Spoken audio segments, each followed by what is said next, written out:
Pengertian inflasi. Inflasi adalah sebagai sebuah gejala kenaikan harga barang yang bersifat umum dan terus-menerus. Dengan kata lain, inflasi merupakan suatu gejala di mana banyak terjadi kenaikan harga barang yang terjadi secara sengaja ataupun secara alami yang terjadi tidak hanya di suatu tempat, melainkan di seluruh penjuru suatu negara, bahkan dunia. Dalam Wikipedia, inflasi didefinisikan sebagai suatu proses meningkatnya harga-harga secara umum dan terus-menerus atau kontinu.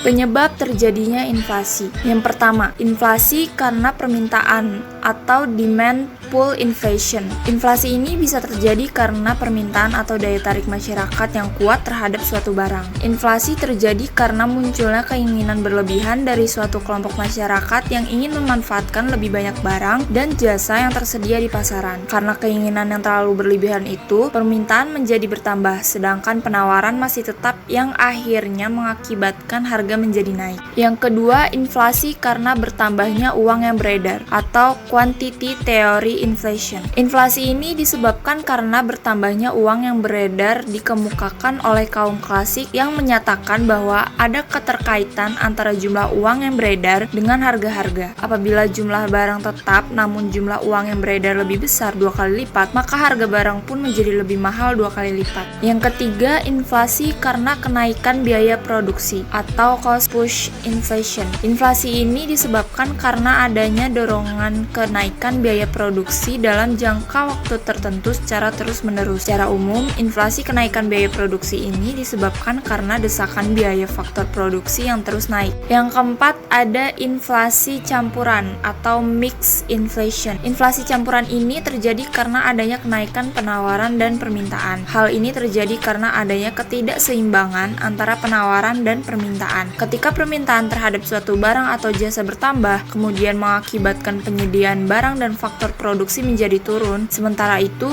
pengganti atau substitusi untuk barang dan jasa tersebut terbatas atau tidak ada. Keadaan yang tidak seimbang ini akan menyebabkan harga barang dan jasa menjadi naik. Inflasi jenis ini akan sangat sulit diatasi atau dikendalikan karena kenaikan supply akan suatu barang atau jasa lebih tinggi atau setidaknya setara dengan permintaan. Yang selanjutnya yaitu jenis-jenis inflasi. Jenis-jenis inflasi dapat dibagi berdasarkan 3 hal, yakni tingkat keparahan, penyebab, dan sumbernya. Berdasarkan tingkat keparahannya itu ada 4. Yang pertama ada inflasi ringan, yaitu inflasi yang mudah untuk dikendalikan dan belum begitu mengganggu perekonomian suatu negara. Terjadi kenaikan harga barang atau jasa secara umum, yaitu di bawah 10% per tahun dan dapat dikendalikan. Kemudian yang kedua ada inflasi sedang, yaitu inflasi yang dapat menurunkan tingkat kesejahteraan masyarakat berpenghasilan tetap, namun belum membahayakan aktivitas perekonomian suatu negara. Inflasi ini berada di kisaran 10% sampai 30% per tahun. Nah, yang ketiga yaitu inflasi berat. Inflasi berat ini adalah inflasi yang mengakibatkan kekacauan perekonomian di suatu negara. Pada kondisi ini, umumnya masyarakat lebih memilih menyimpan barang dan tidak mau menabung. Inflasi ini berada di kisaran 30% sampai 100% per tahun. Nah, inflasi yang keempat ini yaitu inflasi sangat berat atau hyperinflation, yaitu inflasi yang telah mengacaukan perekonomian suatu negara dan sangat sulit untuk dikendalikan meskipun dilakukan kebijakan moneter dan fiskal. Inflasi ini berada di kisaran 100% ke atas per tahun. Selanjutnya, jenis inflasi berdasarkan penyebabnya. Berdasarkan penyebabnya ini ada 2, yaitu demand pull inflation dan cost push inflation. Demand pull inflation yaitu inflasi yang dapat terjadi karena permintaan akan barang atau jasa lebih tinggi dari yang biasa dipenuhi oleh produsen. Kemudian yang cost push inflation yaitu inflasi yang terjadi karena terjadinya kenaikan biaya produksi sehingga harga penawaran barang naik. Kemudian jenis inflasi berdasarkan sumbernya. Yang pertama ada domestic inflation, yaitu inflasi yang bersumber dari dalam negeri. Inflasi ini terjadi karena jumlah uang di masyarakat lebih banyak daripada yang dibutuhkan. Inflasi jenis ini juga dapat terjadi ketika jumlah barang atau jasa tertentu berkurang sedangkan permintaan tetap sehingga harga-harga naik. Yang kedua ada imported inflation, yaitu inflasi yang disebabkan oleh adanya kenaikan harga-harga komoditi di luar negeri atau di negara asing yang memiliki hubungan perdagangan dengan negara yang bersangkutan. Inflasi ini hanya dapat terjadi pada negara yang menganut sistem perekonomian terbuka atau open economy system, dan inflasi ini dapat menular baik harga barang-barang impor maupun harga barang-barang ekspor. Selanjutnya ada dampak inflasi terhadap ekonomi. Yang pertama, mengurangi daya beli. Inflasi mengurangi nilai daya beli mata uang. Jadi, akibat inflasi, jumlah uang yang sama akan membeli lebih sedikit barang daripada sebelumnya. Hal ini terjadi karena penjual terdorong untuk menaikkan harga barang mereka sebagai upaya untuk menangkap nilai yang sama untuk barang-barang mereka setelah inflasi. Yang kedua yaitu mendorong pengeluaran.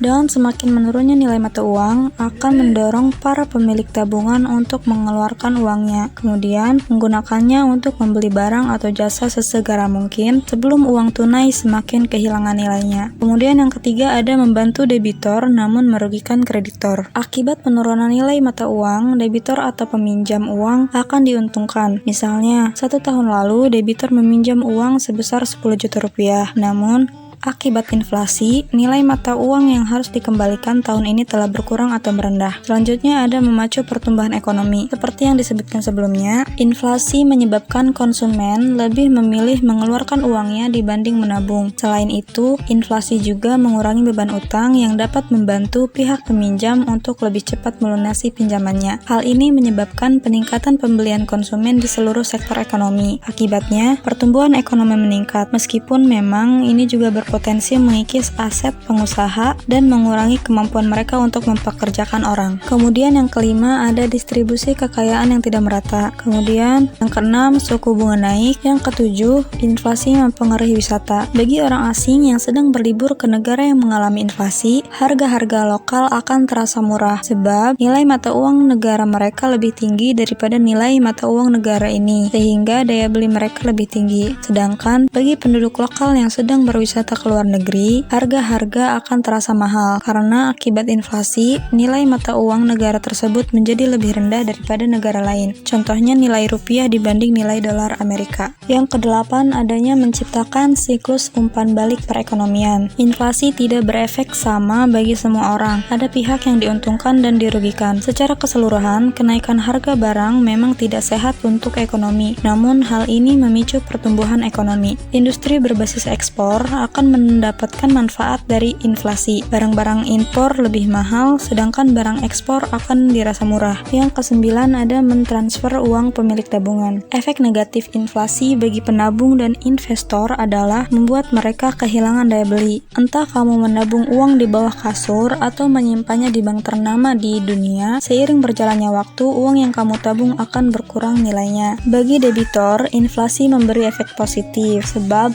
nilai uang yang harus dikembalikan menjadi lebih rendah. Namun, investor mengalami kerugian sebab nilai uang yang dipinjamkan berkurang. Misalnya, kamu berhutang sebesar 100 juta rupiah dengan bunga 5%, namun inflasi melonjak menjadi 20% per tahun. Maka, kamu akan menyaksikan 15% utangmu atau sekitar 15 juta rupiah dibayar lunas dengan sendirinya setiap tahunnya. Jika inflasi berlanjut, kamu mungkin bisa membayar utangmu lebih mudah sebab nilai penghasilanmu terus naik. Sebaliknya, nilai hutangmu mengecil. Yang ke-10 ada nilai obligasi negara menurun. Kalau kamu memegang obligasi atau surat berharga, penting untuk memantau nilai inflasi, sebab aset semacam ini akan selalu membayar pendapatan yang sama setiap tahunnya, tak berubah meskipun terjadi inflasi keuangan. Ketika nilai inflasi naik lebih cepat daripada pengembalian, maka aset-aset ini menjadi kurang bernilai. Turunnya nilai obligasi ini mengakibatkan para pemegang obligasi terburu-buru menjual asetnya. Ini akan berdampak pada semakin merosotnya nilai aset. Yang terakhir ada tata ulang perencanaan pensiun. Inflasi bisa memberi dampak buruk bagi perencanaan pensiun yang kamu buat. Sebab jika terjadi inflasi, maka jumlah yang kamu targetkan harus ditingkatkan agar di masa depan jumlah tabungan tersebut bisa membayar kualitas hidup yang sama seperti yang kamu inginkan. Jadi, kamu harus siap menghadapi inflasi selama masa pensiun. Mungkin dengan menabung lebih dari yang kamu pikir akan kamu perlukan. Juga pikirkan tabungan dalam bentuk lain, seperti investasi yang nilainya akan mengikuti inflasi, misalnya dalam bentuk tabungan emas atau logam mulia lainnya. Inflasi dalam pandangan Islam. Islam tidak mengenal istilah inflasi karena mata uangnya stabil dengan digunakannya mata uang dinar dan dirham. Penurunan nilai masih mungkin terjadi, yaitu ketika nilai emas yang menopang nilai nominal dinar mengalami penurunan. Di antaranya akibat ditemukannya emas dalam jumlah yang besar. Tapi keadaan ini kecil sekali kemungkinannya. Taqiyuddin Ahmad Ibnu Al-Makrizi yang merupakan ekonom muslim dan juga salah satu murid Ibnu Khaldun menggolongkan inflasi dalam dua golongan, yaitu inflasi alamiah dan inflasi akibat kesalahan manusia. Pertama, inflasi alamiah. Inflasi alamiah adalah inflasi yang terjadi secara alami dan bukan disebabkan oleh berbagai macam penyimpangan yang dilakukan oleh manusia. Misalnya, jika suatu bencana banjir terjadi, maka akan terjadi gagal panen di berbagai ladang sehingga terjadi kelangkaan bahan makanan dan meningkatnya harga bahan makanan. Menurut Al-Makrizi, ketika suatu bencana alam terjadi, berbagai bahan makanan dan hasil bumi lainnya mengalami gagal panen, sehingga persediaan barang-barang tersebut mengalami penurunan yang sangat drastis dan terjadi kelangkaan. Di lain pihak, karena sifat yang sangat signifikan dalam kehidupan, permintaan terhadap berbagai barang mengalami peningkatan. Harga-harga melambung tinggi jauh melebihi daya beli masyarakat. Hal ini sangat berimplikasi terhadap kenaikan harga di berbagai barang dan jasa lainnya. Akibatnya, transaksi ekonomi mengalami kemacetan, bahkan berhenti, yang pada akhirnya menimbulkan bencana kelaparan, wabah penyakit, dan kematian. Selanjutnya ada human error inflation. Adalah inflasi yang terjadi karena kesalahan-kesalahan yang dilakukan oleh manusia. Human error inflation dapat dikelompokkan menurut penyebabnya. Yang pertama, ada korupsi dan administrasi yang buruk. Pengangkatan para pejabat yang berdasarkan suap, isme, dan bukan karena kapabilitas akan menempatkan orang-orang pada berbagai jabatan penting dan terhormat tidak mempunyai kredibilitas. Akibatnya akan terjadi penurunan drastis terhadap penerimaan dan pendapatan negara. Selain menyebabkan inefisiensi dan ekonomi biaya yang tinggi, korupsi dan kelemahan administrasi sangat membahayakan perekonomian, yakni terjerat pada spiraling inflation atau hyperinflation. Dua, ada pajak yang berlebihan. Efek yang ditimbulkan oleh pajak yang berlebihan pada perekonomian hampir sama dengan efek yang ditimbulkan oleh korupsi dan administrasi yang buruk, yaitu kontraksi pada kurva penawaran agregatif. Namun jika dilihat lebih jauh, excessive tax mengakibatkan apa yang dinamakan para ekonom dengan efficiency loss atau dead weight loss. Selanjutnya ada pencetakan uang untuk menarik keuntungan. Ketika terjadi defisit anggaran, baik sebagai akibat dari kemacetan ekonomi maupun perilaku buruk para pejabat yang menghabiskan uang negara, pemerintah melakukan percetakan uang secara besar-besaran. Ibnu Al-Makrizi berpendapat bahwa percetakan uang yang berlebihan akan mengakibatkan naiknya tingkat harga, menurunnya nilai mata uang secara drastis. Akibatnya, uang tidak lagi bernilai. Uang sebaiknya dicetak hanya pada tingkat minimal yang dibutuhkan untuk bertransaksi dan dalam pecahan yang mempunyai nilai nominal yang kecil.